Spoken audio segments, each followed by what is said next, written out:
Oppo Reno series की event highlights तो मैंने आप लोगों को दे दी थी, लेकिन अब बारी है इसके फुल फ्लेज रिव्यू की। तो मैं आप लोगों को बताता हूँ कि असल में फ़ोन है कैसा।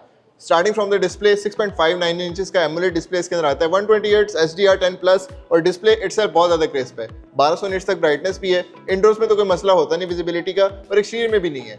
इसके अलावा इसके अंदर जो बेजल्स हैं वो सारी साइड्स के ऊपर इवन है, जो आपके एक्सपीरियंस को बहुत बेहतर बना देता है। 6.59 इंचेस आपको पेपर के ऊपर बहुत बड़ा फील होता है, लेकिन itself in the hand feel इसकी बहुत ज़्यादा प्रीमियम है। डिस्प्ले तो इस फोन को नो डाउट बहुत ज़्यादा क्रिस्प है, लेकिन इसकी सबसे स्ट्राइकिंग पार्ट इसकी बैक के ऊपर जो फ्रॉस्टेड ग्लास है, इसके अंदर आपको पर्ल्स मिलते हैं, और नॉर्दर्न लाइट्स वाला जो टेक्सचर है ना वो रेप्लिकेट किया गया है। दिखने में ये जो इसको नाम इन्होंने दिया है वो है लाइटनिंग अरोरा के नाम से, और ये फिनिश जो पर्ल की है वो ना सिर्फ इस ग्लास के अंदर है बल्कि कैमरा मॉड्यूल के अंदर भी है, जो इसकी लुक को बड़ा ही अलग सा और बड़ा डिस्टिंक्टिव बना देता है। Display check, build quality check, लेकिन इतने पैसों में आपको परफॉर्मेंस कैसी मिलती है? तो इसके अंदर जो चिपसेट यूज हुआ है वो है स्नैपड्रैगन का 7 सीरीज का Gen 4 चिपसेट।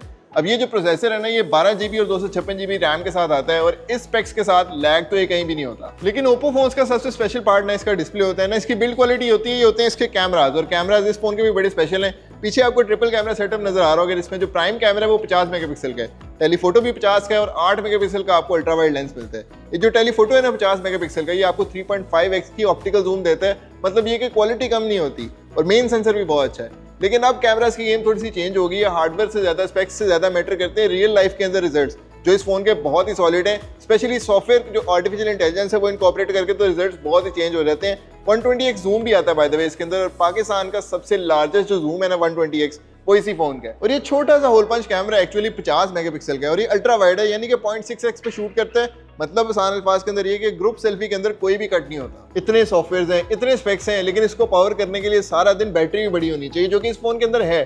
6500 mAh की बैटरी जो 80 वाट के ऊपर फास्ट चार्ज भी होती है, और अच्छी बात है कि ये फास्ट चार्जर आपको डब्बे में से मिल जाता है केबल समेत। स्पेक्स और फीचर्स चलते रहेंगे, लेकिन इस दफा का रेनो 15 बहुत स्पेशल है, क्योंकि इसका जो सॉफ्टवेयर है वो बहुत ज्यादा ऑप्टिमाइज्ड है। ना सिर्फ इसका जो OS जो इसको ऑपरेटिंग सिस्टम है वो, बल्कि इसके अंदर जो एरिड AI के फीचर्स हैं, जैसे कि आपको फोन के ऊपर जब कॉल आती है तो कॉल स्क्रीनिंग का, उसके अलावा इमेजेस के लिए और एडिटिंग के लिए प्रॉपर टूल्स हैं इसके अंदर।